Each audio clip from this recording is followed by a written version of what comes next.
Well, what a parliamentary week, and Parliament isn't even sitting.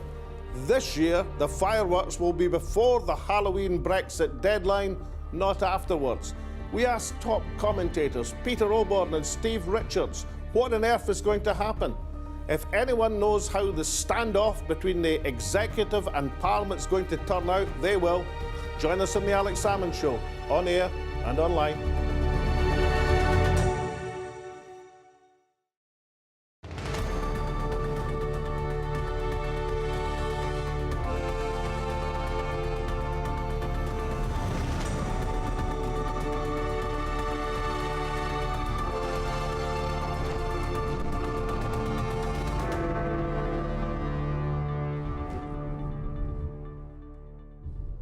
Welcome to the Alex Salmond Show, where we anticipate the return of the House of Commons from the summer recess. There promises to be fireworks aplenty across the green benches, since the new Prime Minister's estimate of the chances of a no-deal Brexit have moved from 1 million to 1 during the recent Tory leadership election to touch and go at the G7 summit of last weekend. In the shadow of the Palace of Westminster, Alex turns to two of the UK's most respected political commentators to forecast the moves and counter-moves of the Brexiteers and the Remainers as the battle is joined for the final titanic struggle. In the blue corner, we have Peter Oborne. Nobody knows more than this man about the machinations of the Conservative Party. We live, I don't need to remind you or Mr. Richards, in a representative democracy, a parliamentary democracy. Mr. Johnson is currently proposing to abolish that. And we also turn to Steve Richards, who will estimate the chances of the opponents of a hard Brexit finally mobilising their parliamentary majority and knocking King Boris off his throne. There has been considerable focus over what the various opponents of no deal disagree about, and there are many things they disagree about. But they agree by definition that they want to stop no deal. But first to your messages, tweets and emails in relation to our show last week on the politics of protest. Saltire Last says in relation to Theresa Duffus's interview from iAberdeen, "My friend, well done to her for getting the message out there. The dream shall never die." Dave says, glad to see Kev, and that's Kevin from Independence Live, and the gang getting some well-deserved recognition for all their hard work day in and day out. Dedication to the cause. Mandrel says, the time and energy to protest are luxuries that often only the wealthy or those with nothing left to lose can afford. Dean says, Indie Camp, the People's Vigil to Scottish Independence, a great demonstration. The longest consecutive days and nights demo for Scotland's independence. Just a reminder from Dean about their work too. Sue says, I'm afraid that the figures on the number of marchers stated on the programme are the ones quoted by all under one banner, the march organisers. Please be aware that video evidence is out there disproving those overinflated figures. 12,789 counted marching in Edinburgh, not 100,000. Well, Colin replied, I was in the crowd at Edinburgh, he says, and also many of these marches, and I can definitely confirm with the utmost confidence that the figures at Edinburgh were well above 100,000. Finally, Lynn says, thanks, Alex. It's about time we got some coverage. Now, there has never been a more anticipated parliamentary session where anything and everything is being speculated upon, from votes of confidence to cross-party parliamentary coups against the government, to government coups against the Parliament, to the thought that Mr. Speaker Bercow himself might end up leading the parliamentary rebellion against the proroguing of Parliament proposed by the government. Parliament struck first this week with a cross-party Church House declaration, stating the intent to block Parliament being suspended over the Brexit period. Downing Street struck back yesterday by announcing royal assent for shutting down Parliament pending a Queen's speech in mid-October, thus dramatically cutting down the opportunity for parliamentary initiatives. However, Parliament will still be meeting next week and may still attempt to seize control of the order paper from the government and attempt to legislate against a no-deal Brexit. It is clear that Mr Bercow would facilitate such a move, describing the government's manoeuvring as an outrage. In addition, the courts may take a hand, with a Scottish court action led by the formidable Joanna Cherry QC already underway. However, Parliament's time to act has been severely limited by the government's move. No one can be sure how this drama will all play out over the next few weeks. However, to engage in some informed guesswork, Alex is joined at Victoria Tower Gardens by top political commentators Peter Oborne and Steve Richards. If anyone knows what's going to happen, then they will. Well, you join us from Victoria Tower Gardens, right outside the Palace of Westminster, where next week the MPs return from their holidays for a dramatic denouement of the Brexit struggle. No one really knows what's going to happen. There's any number of permutations, but if anyone can help us understand it, then my two guests today can. Peter Oborne and Steve Richards, two double doyens of political commentary. Welcome to the Alex Salmond Show. Peter, if anybody knows the inner workings of the Conservative Party, you do. So what is going on with Boris Johnson just now? Is he actually wanting a deal, or is he just preparing an election platform? Mr. Johnson, I can assure you, really wants a deal.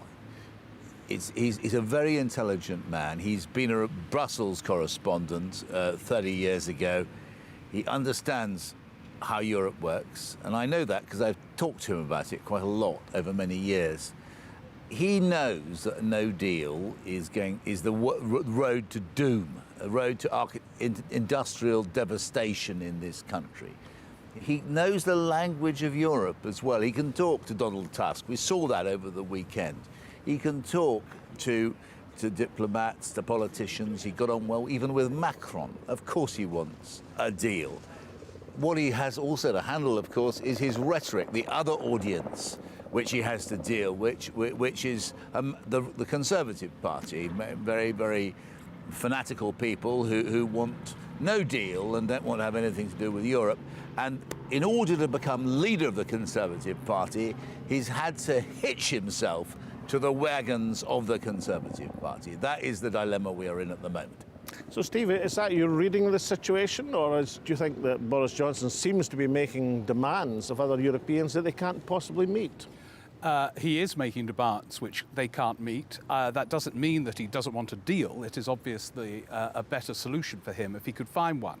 But unusually for a new British Prime Minister, he has left himself no wriggle room. But is there a game plan to taunt the other parties into a parliamentary vote to find a causa belli for an early election to go to the polls when the going's good? I don't like talking about speculation in politics. What might somebody be doing or going into motivation? I just want to describe what you can see happening. And what you're seeing happening is a constitutional and political outrage, and that entertaining the idea of no deal, which means the degradation of industrial Britain. It means thousands of people in Britain losing their jobs, maybe hundreds of thousands. Now, for Mr. Cummings, who lives in Northumberland on ample estates, he's not going to personally suffer. But, you know, the Sunderland car worker will lose his job or her job. And that's what I find a bit sick, a bit ill-making about what's going on at the moment. In terms of constitutional vandalism, that threat of it, at least, the idea of proroguing Parliament so that it couldn't do anything about the deadline of Halloween for Brexit, that seems to have brought the opposition parties together. How do you rate the Church House declaration of this Tuesday as a sign that the opposition are getting their act together? I think it's significant because there has been considerable focus over what the various opponents of no deal disagree about, and there are many things they disagree about. But they agree by definition that they want to stop no deal. Proroguing Parliament, is this a feint by the government to keep the opposition parties guessing, or are they seriously considering driving through a Brexit with Parliament not even sitting? The mere fact that at the greatest peacetime crisis in British politics since World War II, Mr. Johnson is entertaining the idea of getting rid of Parliament is quite staggering, amazing, and it says a great deal about the client nature of the British press, that they aren't worried about this. We live, I don't need to remind you or Mr. Richards, in a representative democracy, a parliamentary democracy. Mr. Johnson is currently proposing to abolish that. And it staggers me that the Telegraph newspaper, which used to stand up to what Britain stands for, the Times newspaper, just seems to go along with this idea that we suddenly move ourselves on to an elected dictatorship. But wouldn't that maximise, I mean, if you remember, Rory Stewart very famously in the Conservative leadership campaign said that he'd be marching out of Parliament with the Speaker no doubt in the van, given Speaker Bercow's views. Wouldn't you just maximise the opposition by undertaking a manoeuvre such as that? I like to think that there are honourable MPs, such as Mr Stewart, the SNP, I think Nicola Sturgeon's been excellent on this, such as Jeremy Corbyn, who's been absolutely clear about that, and Joe Swinson, who seems to be waking up after a long period of negligence, are concerned about that kind of issue. What do you think, Steve Richards? I mean, this proroguing thing, it does strike you as a bit of a manoeuvre, a bit of a conjuring trick, doesn't it? I mean, you mustn't. We mustn't think how clever they are. We mustn't go into the sordid motives, because we can only guess at those. We can look at the actual constitutional decency and the honour of the way people are behaving. Well, so let's take it this way. I mean, we had the opposition last week finding it very difficult to even agree on who might be a caretaker Prime Minister for a period of time, and spending their time saying, well, not that one, not that one. This week, however, we saw the opposition, the disparate opposition, coming together in their church house decoration. I mean, the one thing that's got them absolutely united is the threat of Parliament being suspended. So what would be the government's interest in actually doing something that would maximise the opposition? It would be an act of such provocation, as Peter suggests, that while it is hazardous to predict what's going to happen next on any front in this drama, it would bring the Conservative rebels together. They've stated absolutely that although they have doubts on a vote of confidence, they are utterly opposed, for the reasons Peter suggests, to the arbitrary proroguing of Parliament. And it would be also, I mean, when the main Brexit case was that this Westminster Parliament was meant to be sovereign against a somewhat mythologised view of the European Union, to then abolish that very Parliament to get through Brexit, I think will be an act too far. But when you say, can these disparate people unite around their opposition to that, without hesitation, yes. All the debates are about the mechanisms. How do you stop a government from doing such a thing? How do you stop a government determined to go out with a no deal if that's what happens? But are they theoretically united to stop the proroguing of Parliament and to stop no deal? Yes, and I think the sense of that will intensify over the coming weeks rather than the opposite. They can't agree on a vote of confidence. They don't agree that the leader of the opposition, Jeremy Corbyn, should become short-term Prime Minister. But they do agree on these other matters, and they will find a way, I think, to make that absolutely clear. Now, if that does happen, Peter Oborne, without speculating on motives, but if that happens, if the opposition move to control the agenda again, to pass legislation, to threaten to delay the Brexit deadline once again, wouldn't that be basically lighting the blue touch paper for Boris Johnson to call an election? I think it might, and I'm not sure that I think he might be entitled in those hypothetical circumstances to do exactly that. And I think the logic of this situation, where you have a minority Prime Minister trying to enforce his will over a Parliament which disagrees with him, the natural outcome of that would be an election. We are in a parliamentary democracy. Nobody could object to that. Join us after the break, where we'll pursue the point if there is indeed an early election, perhaps even one before the Halloween Brexit deadline. What might be the outcome? And we'll also look at the elephant in the political discussion. Are many of these political decisions being made in the backcloth of a looming world recession and the impact that would have on domestic politics? Welcome back. You join us again in Victoria Tower Gardens, where we're discussing the prospects of an early election with Peter Oborne and Steve Richards.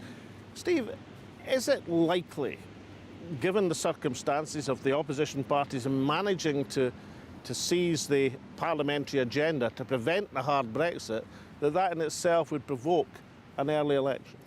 It might, but one of the problems when you start going down any of these routes is you see all the political explosions that might erupt around it. And there is a very big problem about calling an election before Britain has left the European Union. I think from the Conservative point of view, the Brexit Party would stand. We've heard Nigel Farage this week say Johnson is not to be trusted, and that is one risk. More generally, early elections in British politics rarely turn out as the caller of that election expects.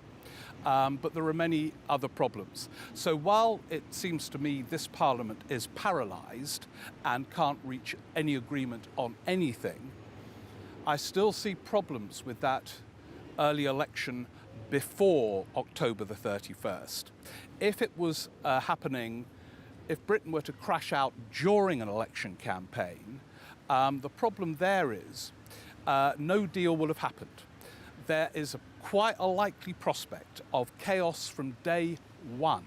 So I see big problems with an early election, but I fully accept that this Westminster Parliament cannot pass virtually anything, domestic legislation as well as the Brexit-related stuff. So you can see the argument for it, but I can see big arguments against, and I'm afraid that's all I can say at this moment. It's very hard to predict. So an early election would have substantial risks. But unlike his predecessor, Theresa May, who called an election for reasons which seemed very curious when she had a majority in Parliament and perhaps paid a price for it, that Boris Johnson, under these circumstances, would be calling an election having been beaten in the House of Commons, with the Parliament seizing control of Brexit. Wouldn't he have the ideal platform to say it's Parliament against the people? I think that's what they are considering, which is that the people voted for Brexit 3 years ago. Parliament has been backed by Brussels. They wouldn't just say it was Parliament against the people, it would be Parliament and Brussels. The collaborators. That very ugly phrase, deliberately used recently by the Prime Minister himself, about collaboration to conjure up those people who got along well with the Axis powers in World War II. It's a part of the debasement of our public discourse. But I think that's what he would try and do, and I think you would then get several things would happen. One is that there would be a mutiny inside the Conservative Party. I think quite a lot of Tory MPs, including potentially Theresa May, but certainly I think Philip Hammond, i.e. the former Prime Minister and Chancellor, but lots of others, Rory Stewart is another one, would actually not stand in the Conservative interest. And so you get a split in the Conservative Party. You would also get a split in Labour. There's a number of Labour MPs, Kate Hoey, others in the North East, who feel that Brexit should take place, honourably so. They're reflecting the views of that constituent. So you get both parties splitting. It would be quite chaotic. And I think that and once again, what you have here is Mr. Johnson is very, very determined, well advised, and very well financed. He's got the big donors, the hedge fund managers, the international trash capital are behind Johnson, and that means a lot in an election campaign. They can buy the advertising, they can do the Facebook stuff, and against that, you've got a divided Labour Party. But how about the theory which some prominent journalists like yourself, Peter, have been putting forward, about the connection between the politics of Brexit and the possibility, perhaps even the probability, of a serious world economic recession? Now, most people talk about Brexit as provoking economic dislocation, but isn't the timing of when you'd want to have an election rather governed by your expectations on the economy? I definitely think that we live in a very dangerous moment in world history.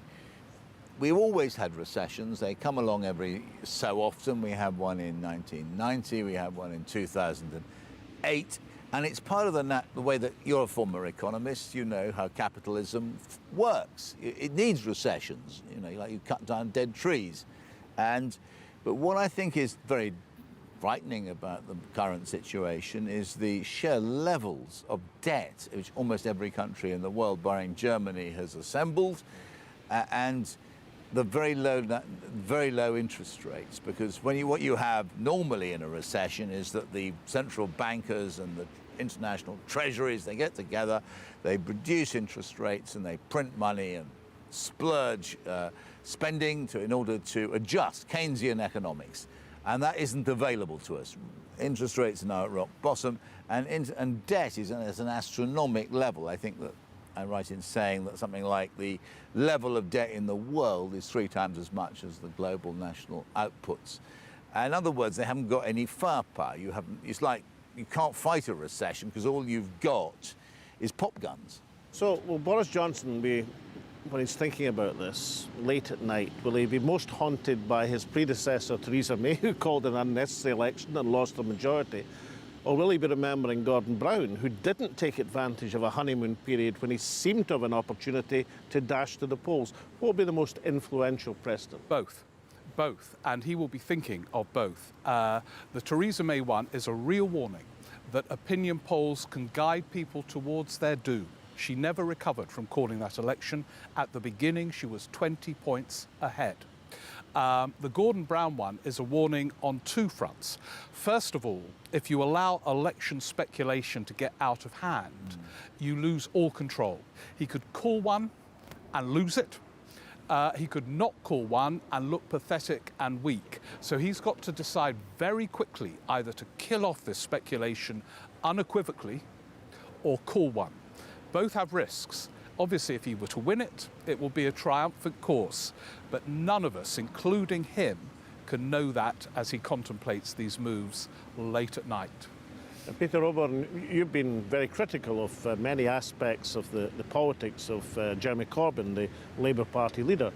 But he did show in the last general election that as a campaigner, he exceeded people's expectations many times over. Do you think Jeremy Corbyn in an election framework could pull that off again? Or do you think when it comes to taking on Bojo that Jeremy has lost his mojo? Well, I think that you're right, Mr. Corbyn was an amazing, he showed us all fools, made us all fools. He is good on the campaign trail. There is something, they look at Jeremy Corbyn and people do, and they think, compare him to Mrs. May, he was amazing. How would Corbyn match up to Boris? At the moment, Boris is very new. He hasn't been properly exposed. He produces this kind of charisma and glamour. And he might be a little bit powerful against Corbyn. I think that's what Mr. Johnson's advisors will be telling him. So, Steve Richards, we've looked at a number of permutations for the immediate parliamentary action, a number of ways we could get to an election, or maybe not. And the Brexit deadline is looming. So now you're on the spot. We've said what might happen. What's going to happen? Well, look, none of us knows. We've said many, many times. But I think if it looks as if the UK is heading for no deal, there will be an attempt for Parliament to seize control of the executive, and that attempt will succeed. The Speaker will facilitate it, and a majority will vote for it. And then there will be legislation instructing the Prime Minister to negotiate a 6-month extension. And that too will get a majority in the House of Commons if it looks as if no deal is the only other route. What happens after that, I cannot begin to speculate. In other words, will the government declare that they're going to ignore it and, as some constitutional experts suggest, break the law? Or will they win some legal battle that suggests that they have legal prerogative? I don't know about that, but that, I think, is what will happen if it looks as if by October the 31st Britain is about to leave with no deal. Now, Peter, last time you were sitting in this green speculating, you forecast this autumn would be the biggest constitutional battle since the English Civil War. Are you holding to that, and what's going to happen? Yeah, I do. Well, I do hold to that. This is the most momentous moment. It's quite frightening. any sensible person should be kept awake at night. Yeah. One thing I'd add to Steve Richards, who's very knowledgeable, he didn't take into account Europe. I mean, Europe might just say, I mean, actually, we're fed up with you, and they won't they won't give us an extension. We need them to do that. Mr. Macron might just say, well, look, actually, this has gone on long enough, and off you go. I think that's quite a real possibility. And the other one is, and I think it's the most likely outcome, despite everything, is that Mr. Johnson is a very intelligent man. He understands Europe quite well. He wants a deal. And so my prediction is we're going to get a version of Mrs. May's deal from Mr. Johnson, who did so much to destroy it. Well, a huge number of permutations, possible outcomes over the next few months. One thing's for sure, there's going to be plenty to write about and plenty to commentate on. But thank you so much, Peter Oborne and Steve Richards, for your insights. Thank you. The only political certainty now is uncertainty, and the only absolute is confusion. As we have heard from our top commentators, it is doubtful that the opposition parties have the parliamentary firepower to knock over the Johnson administration in a vote of confidence. But it is likely they have the votes to derail a no-deal Brexit. Meanwhile, the government likely has the votes to see off a no-confidence motion, but less likely to be able to sustain their European brinkmanship against a hostile and suspicious House of Commons. Thus, the brazen move this week to prorogue Parliament before a new session and the Queen's speech in mid-October, dramatically reducing the time available for Parliament to act against the government. Thus, the Prime Minister hopes to simultaneously ratchet up the pressure on his opponents in the House of Commons to put up or shut up, and on other Europeans to give him a deal he can actually sell.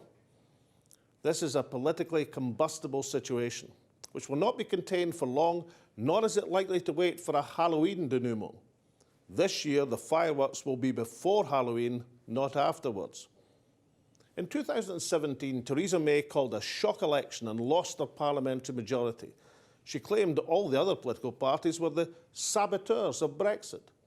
In 2019, her successor has no parliamentary majority and describes other parties as the collaborators with the rest of Europe. Johnson claims to have no plans to call an election because every sign of being in full campaign mode. The opposition don't have the numbers to force an election through a vote of confidence. However, they can still seize control of the parliamentary agenda and attempt to block a no-deal Brexit, in which case they will very possibly end up with an election anyway, but this time one called by the government. At present, the Prime Minister would go into such an election with an opinion poll lead, but absolutely nothing can be taken as read in this turbulent political autumn. As someone prone to quoting heroic lines from half-remembered classroom poetry, Boris Johnson may consider himself as the Horatius holding the bridge, but he might end up resembling some lines from Casabianca, the ones about the boy on the burning deck. Next week, we take a closer look at the gathering economic storm clouds with Professor David Blanchflower, the sole voice in the Bank of England Monetary Policy Committee who warned of the Great Recession of 10 years ago. He describes the last decade as the slowest economic recovery since the South Sea bubble and warns of much tougher economic times to come. Until then, from Taz and me and all at the show, it's goodbye for now.